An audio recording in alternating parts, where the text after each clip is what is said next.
காலம் வேகமாய் ஓடுதே, கருத்தில்லாமல் வாழ்ந்தே, கண்ணும் கருத்துமாய் வாழ்ந்திட உதவி செய்யும் தேவா, எனக்கு உணர்வு தாரும் தேவா. உதவி செய்யும் தேவா, எனக்கு உணர்வு தாரும் தேவா. காலம் வேகமாய் ஓடுதே,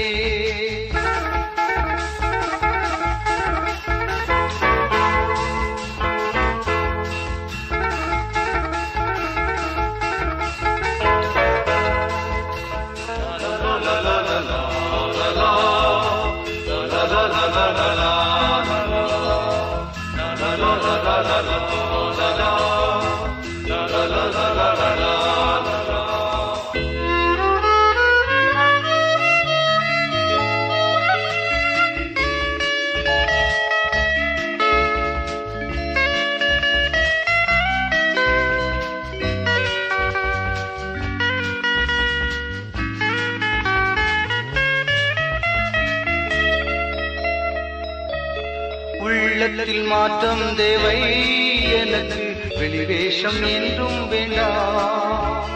உள்ளத்தில் மாற்றம் தேவை, எனக்கு வெளிவேஷம் என்றும் வேண்டாம். மறுரூப வாழ்வை தந்து என்னை உணவானாய் மாற்றிவிடும். மறுரூப வாழ்வை தந்து என்னை உணவானாய் மாற்றிவிடும். காலம் வேகமாய் ஓடுதே,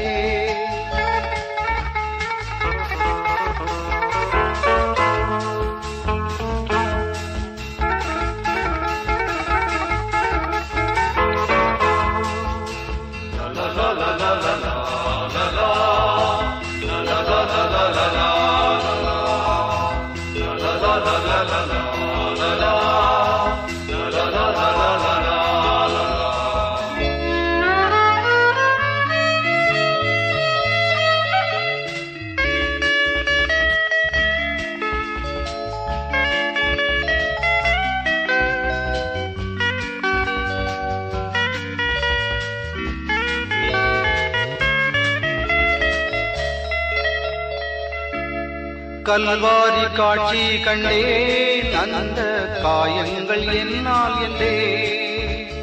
கல்வாரி காட்சி கண்டேன், அந்த காயங்கள் என்னால் என்றே. அன்பின் ஆழம் கண்டு அந்த அன்புக்கு அடிமை என்றே. அன்பின் ஆழம் கண்டு அந்த அன்புக்கு அடிமை என்றே. காலம் வேகமாய் ஓடுதே,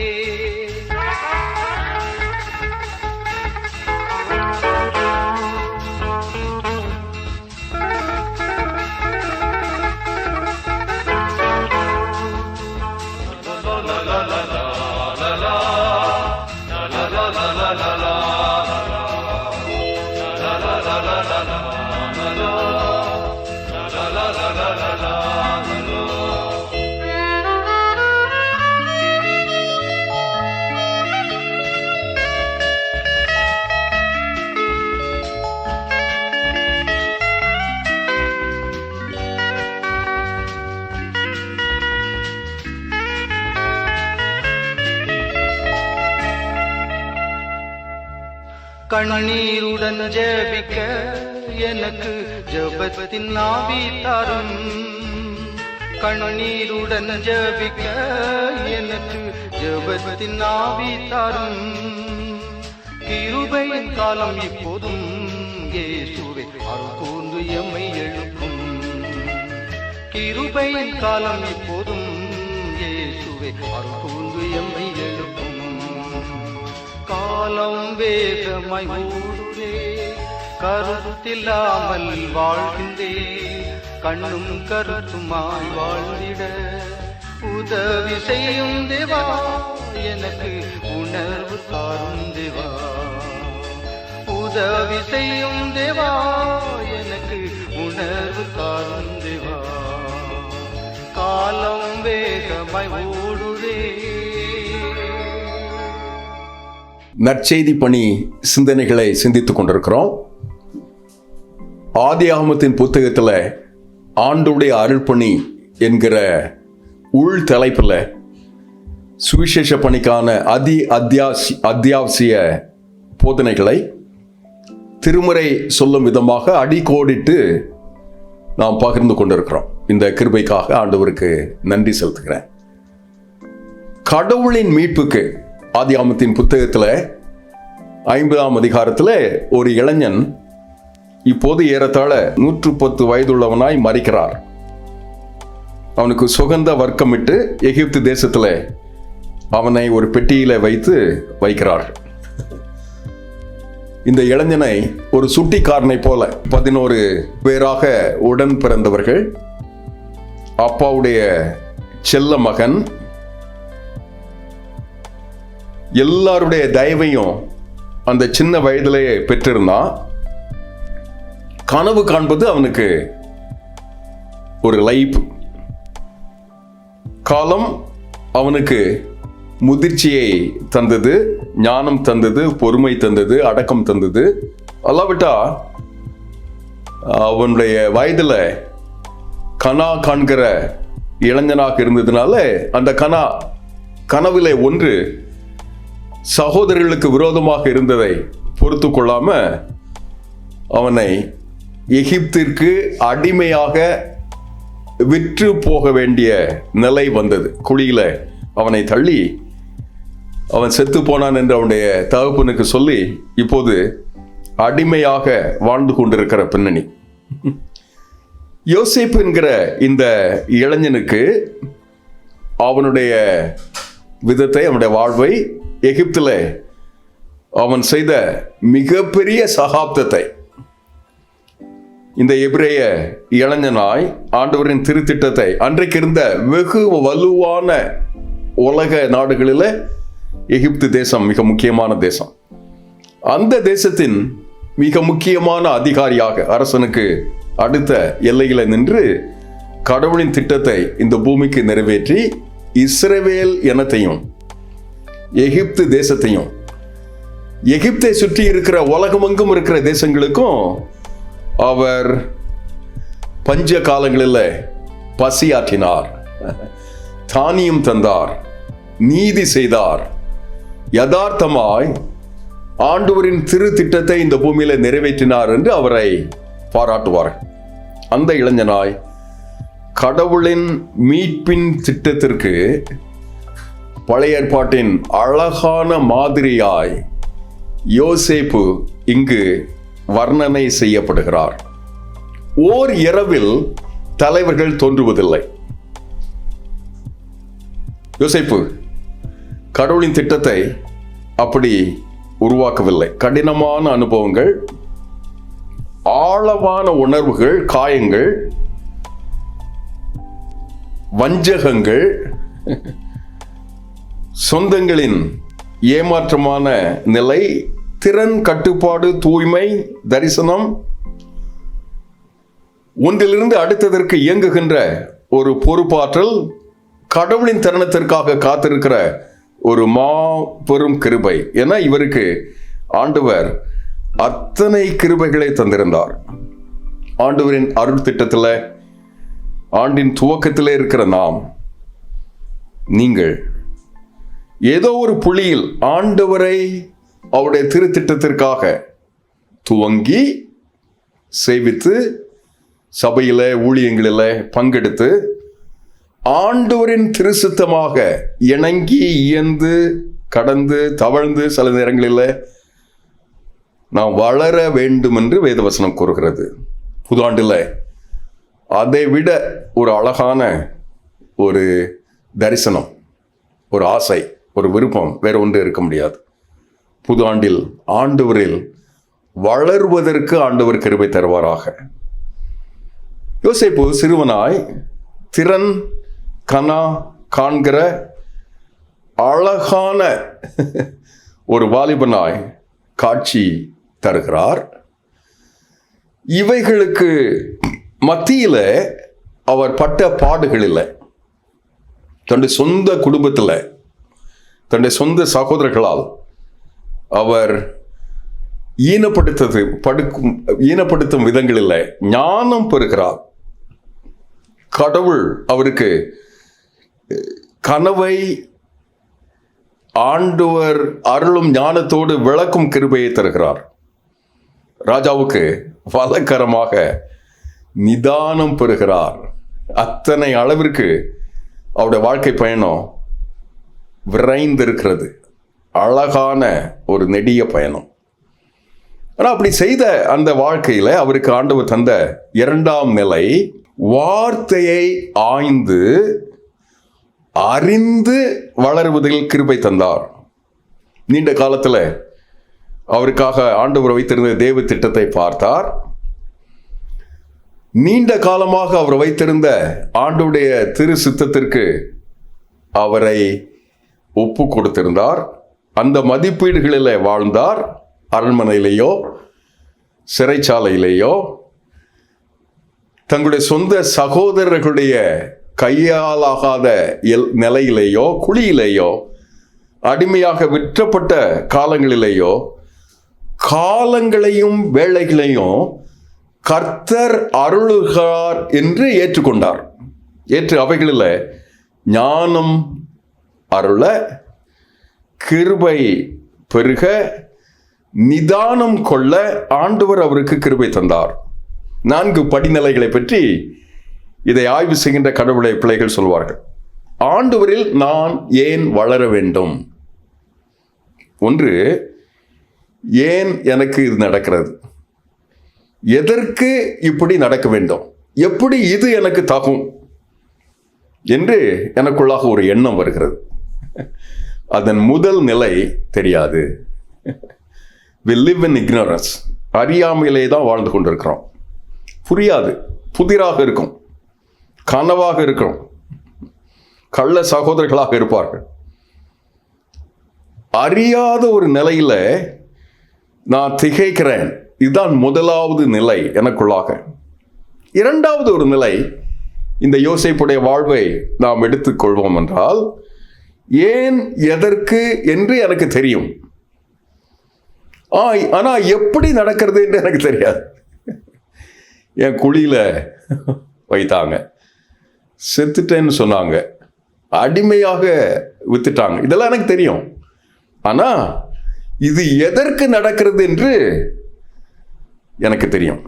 கடவுளின் நாமத்தின் மகிமைக்காக, கடவுளின் திட்டத்திற்காக நான் எகிப்துக்கு கொண்டு போகப்படுகிறேன், விற்கப்படுகிறேன், அடிமையாக இருக்கிறேன். என்ன அழகான ஒரு பாங்கு. இரண்டாவது நிலை. மூன்றாவது ஒரு நிலை இருக்கிறது. ஏன் எதற்கு எப்படி என்று தெரியும், அதை நானே கண்டிருக்கிறேன். அதனால ஆண்டவரின் திட்டம், ஆண்டவரின் சித்தம் அது நிறைவேறுவதற்காக என்ன கரையம் கொடுக்க வேண்டுமோ நான் கொடுக்கிறேன். இல்லையா? 30 வயது இளைஞனாய் 13 ஆண்டுகள் சித்திரைவதை செய்யப்படுகிறான். அப்படி ஒரு வார்த்தையை சொன்னா சரியா இருக்குமா? இல்ல, போத்திபார் வாழுகின்ற அரண்மனைக்கு அதிகாரியாக இருக்கிறான் ஒரு இளைஞனாய். அங்கு அவனுக்கு பெரும் துன்பம் காத்திருக்கிறது. இளைஞனாய் தன்னுடைய உள் ஆடையை தூக்கி எறிந்து கடவுளின் திட்டத்தின் தூய்மைக்காக தன்னை காத்து கொண்டான். தன்னுடைய அதிகாரியின் உத்தமத்தில் எதிர்பார்ப்பை காத்து கொண்டான். அவருடைய மனைவியின் தூய்மையை இவன் காத்துக்கொள்வதற்கு முன் வந்தான். ஆனால் அதற்கான எத்தனையோ விலை கரையத்தை அவன் கொடுக்க வேண்டியதாக இருந்தது.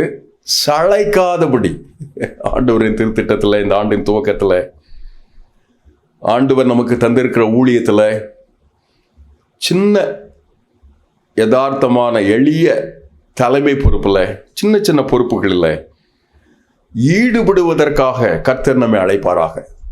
3 நிலைகளை பற்றி சொன்னேன். ஏன் எதற்கு எப்படி என்று தெரியாத நிலை, இக்னரன்ஸ், அறியாமையில். இரண்டாவது, ஏன் எதற்கு என்ன தெரியும், ஆனால் எப்படி என்று தெரியாது. இது ஆண்டவரின் திருத்திட்டத்திற்காக நான் என்னை ஒப்பு கொடுத்து கடுமையான காலங்களை சந்திக்கும் போது இருக்கிற நிலை, எகிப்திற்கு அடிமையாக விட்டு போட்ட நிலை. மூன்றாவது நிலை, ஏன் எதற்கு எப்படி என்று தெரியும், ஆனா அதை நான் காண்பேன். அதோடு நிற்காது, அதற்கு அப்பால் கடவுளுடைய சித்தம் இருக்கிறது என்று ஒரு உறுதியான விசுவாச எல்லை, விசுவாச நிலை. அதற்காக கரையும் கொடுக்க, பொறுமை காக்க, நிதானம் காக்க, நிறைவு காக்க கர்த்தர் இளைஞர்களை திரளாக ஆயத்தப்படுத்துவதற்கு அழைக்கிறார். நான்காவது கடைசி எல்லை, ஏன் எதற்கு எப்படி என தெரியும். ஆகினால எஞ்சி இருக்கிற நாட்களில் துணிந்து தேவ சித்தம் செய்வேன், களம் இறங்குவேன், கடவுளின் திட்டத்தை ஏற்பேன். 7 ஆண்டின் வளம் செழிப்பு இவைகளை குவியலாக எகிப்திலே சேர்த்து வைக்கிறான். பசி, பஞ்சம், பட்டினி, தேசத்தின் நிலை, தன்னுடைய சகோதரர்கள் தூர தேசத்திலிருந்து வரப்போகிறார்கள், அவர்களுடைய நிலை, அவருடைய தேசம் என்று அத்தனை தேசத்திற்கும் அந்த காலத்துக்கான ஒரே பதிலாக யோசேப்பு என்கிற இளைஞன் இப்போது உயர் அதிகாரியாக பார்வோனின் அரண்மனையில் பதில் செய்கிறவராக இருக்கிறார். அந்த தேசத்தின் மகா அழகான காலங்களை, உலகின் மகா வல்லமையான தேசம் என்பதை நிரூபணம் செய்வதற்காக இன்றைக்கும் இந்த கிருபையை அவர் பெற்றுக்கொள்கிறார். 3 நிலைகளிலே இந்த ஆண்டை துவங்குவதற்காக பேசிக் கொண்டிருக்கிறோம். கடவுளின் மீட்புக்காக கடவுள் தம்முடைய திருத்திட்டத்தை தேசத்தில், இனங்களில் தனி மனிதர்கள் மூலமாக ஒரு அடையாளமாக நிறைவேற்றுகிறார் என்பதற்கு இந்த யோசேப்பு ஒரு அழகான உதாரணமாக ஆதியாகமம் நமக்கு சொல்லுகிறது. வாழ்க்கையை ஆராய்ந்து அறியுங்கள், வார்த்தையை அறியுங்கள், புது ஆண்டில் வளருங்கள், இறுதியாய் ஊழியத்தில் சின்ன சின்ன விதத்தில் பொறுப்படுங்கள். சுவிசேஷம் சொல்வதில்லை, சாட்சியாக இருப்பதில்லை, வீட்டில் செய்து நிறைவேற்ற வேண்டிய உத்தம திட்டத்தில் ஈடுபடுங்கள். 23 ஆண்டுகளுக்கு பின்பு இந்த மனிதனாக, இளைஞனாக இருந்த யோசேப்பு இப்போது எழும்பி நிற்கிறார். நல்லது நடக்கிறது. என்ன நடக்கிறது? அவர் கண்ட கனவு அப்படியே நடக்கிறது. சகோதரர்கள் இவ்விடத்தில் வந்து மண்டியிட்டு நிற்கிறார்கள். கடவுளின் பார்வையில் நிகழ்வுகள் நகர்கின்றன என்பதை ஆணித்தரமாக நம்பியதுனால கடவுளின் திட்டத்தை அழகாக ஏற்று பெரும் நோக்கு கொண்ட ஒரு வாழ்க்கைக்காக தன்னை ஒப்பு கொடுத்து வாழ்வில் அவைகள் நிறைவேறுகிறது என்று அந்த அழகான தருணத்துக்காக காத்திருக்கிறான். 50ஆம் அதிகாரம் 20ஆம் அதிகாரம். நீங்கள் எனக்கு தீமை செய்ய நினைத்தீர்கள், தேவனோ இப்போது நடந்து வருகிறபடி வெகு ஜனங்களை உயிரோடு காக்கும்படிக்கு அதை நன்மையாக முடிய பண்ணினார். இன்னொரு விதத்தில் சொல்ல வேண்டுமென்றால், நீங்கள் எனக்கு செய்ய நினைத்தது தீங்கு, ஆனால் கடவுள் எனக்கு வைத்தது உங்களுக்கு நன்மை, எனக்கு நன்மை, தேசத்துக்கு நன்மை, உலகெங்கும் இருக்கிற அவருடைய மகிமையான மீட்பின் திட்டத்திற்கு நன்மையாக வந்து முடிகிறது பாருங்கள். ஆகினால பயப்படாதீர்கள், உங்களை காப்பேன், உங்கள் குழந்தைகளை பராமரிப்பேன், ஆறுதல் சொல்லுவேன், பட்சமாய் பேசுவேன். கடவுளின் திட்டத்தை கடவுள் அவருடைய திருத்திட்டத்திற்காக நம்மை வைத்தார் என்பதில் ஆழமான ஒப்பு கொடுத்தலோடு கூட உங்களோடு இணைந்து இயங்குவேன். அப்படி தேசத்தில் ஆண்டவர் எத்தனை அழகான இளைஞர்களை ஆங்காங்கு எழுப்பி தருகிறார்.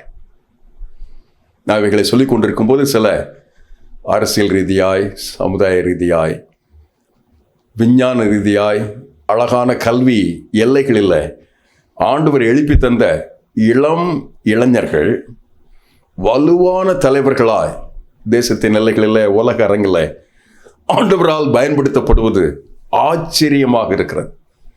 அப்படி நம்மை, உங்களை, உங்கள் வீட்டு பிள்ளைகளை ஆண்டவர் பயன்படுத்த வேண்டும் என்று ஜெபிக்கிறேன், ஆசீர்வதிக்கிறேன்.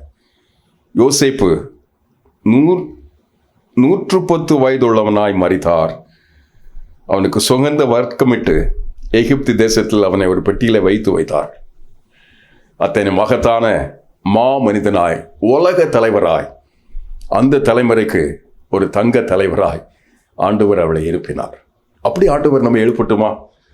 கடவுளின் மீட்புக்கு ஆசீர்வதிப்பேன் என்று சொன்னதற்கு, உலகெங்கும் இருக்கிற மனிதர்களுக்கு ஆசீர்வாதமாய் நீ விளங்குவாய் என்று சொன்னதற்கு அடையாளமாக யோசிப்பை சொல்லி ஆதிகாமத்தின் புத்தகத்தை நிறைவு செய்கிறார். மால்டோ மலைகளை பற்றி இந்த சிந்தனைகளில் பேசிக் கொண்டிருக்கிறோம். பிரேம் மால்டோ என்று ஒரு இளைஞன், அவனை இந்த காட்டுக்குள்ளே இந்த சகோதரனோடு கூட சந்தித்தேன். 8-9 வயது இருக்கும். உடலில் ஆடை இல்லாமல் இருந்தான். கட்டப்பட்டிருந்த எருமை மாட்டிற்கு பக்கத்திலே படுத்திருந்தான். நானும் சகோதரனும் எங்களுடைய குடும்பத்தினரோடு சென்று உள்ளே பாடும்போது அவன் தவுண்டு இது என்ன சத்தம் கேட்கறது. பொதுவாக வீட்டுக்குள்ளே அப்பா குடித்து விட்டு ஒரு கால் பந்து போல மனைவியை தூக்கி எத்தி எறிவதை தான் பார்த்தான். அவனே சொன்னான் இதை. இப்போ இங்கே ஒரு நல்ல சத்தம் கேட்குது, மெலோடியஸா, இசை அழகாக இருக்கிறதுன்னு எட்டி பார்க்குறான். உள்ள வாடான்னு சொல்லி அவனை கூட்டு என் சகோதரன் உட்கார வைக்கிறான். பாட்டு முடிகிறது. அந்த அம்மா ஆண்டவரை ஏற்றுக்கொண்ட விசுவாசி, அவர் விசுவாசத்துக்கு வருவதற்கு ஆயத்தமாக இருக்கிறார். இவனை சின்ன பையனா அந்த விசுவாசத்துக்கு நடத்துகிறோம். வெளியே வரும்போது, டேய் ஒரு பள்ளிக்கூடத்துக்கு அனுப்புனா போவியா அப்படின்னு கேட்குறான். ஓ போவேனே அப்படின்னு சொல்கிறான். அந்த லோக்கல் டயலக்ட்லேயே என்னுடைய சகோதரன் பேசுகிறார். நல்ல வெளிச்சமாக அவருடைய கண் பிரகாசமாக அது சரின்னு சொல்லுது. ஒரு பள்ளிக்கு வருகிறான். ஒரு ஆசிரியர் ஒரு மரத்துக்கு கீழே வைத்திருக்கிற 3 பள்ளி. அப்படி யுனெஸ்கோ ஒரு வழிமுறையை பீகாருக்கு அனுமதித்தது ஜார்க்கண்ட். இப்போ அந்த ஒரு மரத்துக்கு கீழே இருக்கிற 3 பள்ளிகளில் ஒரு பள்ளியில் இவன் சேர்கிறான். நேரமில்லாகினாலும் சுருக்கமாக சொல்கிறேன். 6 மாசத்துல அடுத்த அந்த மரத்து பள்ளியிலே இருக்கிற அடுத்த வகுப்பு போயிட்டான். இன்னொரு 6 மாசத்துல 3வது நிலைக்கு வந்துட்டான். வயது அதிகம் இல்லையா, அதனால சீக்கிரமா அவனை நேரடியாக நேஷனல் ஓப்பன் ஸ்கூலில் படிக்க வைக்கணும்னு சொல்கிறாங்க. 8வது எழுதுகிறான், 10வது எழுதுகிறான், 12வது எழுதுகிறான். எழுதும்போது தேசிய அரங்கில் முதல் மாணவனாக தேர்கிறான். அப்போ விஜயம் செய்யும்போது திருச்சியிலிருந்து வந்த ஒரு திருச்சபை தலைவர், இவனை என்கிட்ட விட்டுருங்க, எங்கள் யூனிவர்சிட்டியில் அவனை படிக்க வைக்கிறேன்னு சொன்னார். கால் பந்து கற்றுக் கொடுக்குற ஒரு இளைஞனாக அவர் சேர்த்து அவனுக்கு அந்த ஸ்காலர்ஷிப் கொடுத்து அவனை படிக்க வைத்தார். பிகாம் படித்தான். கோல்டு மெடல் வாங்கினான். காலையில் 5 மணிக்கு ஃபுட்பால் கிரவுண்டுக்கு போய் ஜெபிப்பான். 6 மணி வரைக்கும் ஜெபித்து 6 மணிக்கு வருகிற இளைஞர்களுக்கு இந்த ஃபுட்பால் கோச் பண்ணுவான், கற்றுக் கொடுப்பான். எம்காம் படிக்கணும்னு அவருடைய பேராசிரியர் சொல்லி கொண்டிருக்கும்போது சொன்னான், இல்லை இந்த காட்டுக்குள்ளே போவேன், இன்னும் எருமை மாட்டுக்கு கீழே சாணத்தில் ஆடை இல்லாமல் ஆயிரமான இளைஞர்கள் இந்த சந்து பொந்துகளில் காடுகளுக்குள்ளே இருக்காங்க, என்னுடைய இளைஞர்கள். அவர்களை மீட்பதற்காக என்னை அங்கே அனுப்புங்க, இன்னொரு முறை வாய்ப்பு இருந்தனா படிக்கிறேன்னு சொல்லி அந்த காட்டுக்குள்ளே போயிட்டான். எத்தனை அழகான தலைவர்களை அடிமட்டத்தில் ஆண்டவர் எழுப்புகிறார். நற்செய்தி பணி சிந்தனையில் கடவுளின் மீட்புக்கு இளைஞன், நீ, நான், தாய், தந்தை ஒரு அடையாளமாக இருக்க முடியும். யோசேப்பு அழகான அடையாளம். ஜெபிப்போம். பரம தகப்பனே, உன்னை ஆசீர்வதித்து உலகெங்கும் ஆசிரியை தருவேன் என்று சொன்ன அந்த வாக்கை யோசேப்பிலே நிறைவேற்றியதை தத்துரூபமாக நீர் எங்களுக்கு கற்றுத்தந்தீர். இந்த அதிகாரங்களில் பார்க்கிறதை நினைத்து பரவசம் கொள்கிறோம், நடுங்குகிறோம்.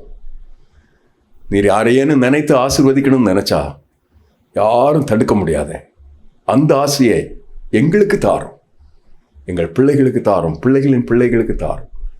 இதை போலத்தொரு காலத்துக்கு நிறைவாக தாரும். நீர் இதை தர வேண்டும் என்று ஆண்டின் துவக்கத்திலேயே ஜெபிக்கிறோம். அதற்காக வளர, உம்மை அறிய, கீழ்ப்படிய இரக்கம் தாரும். இயேசுவின் நாமத்தில் ஜெபிக்கிறோம் நல்ல பிதாவே. ஆமென்.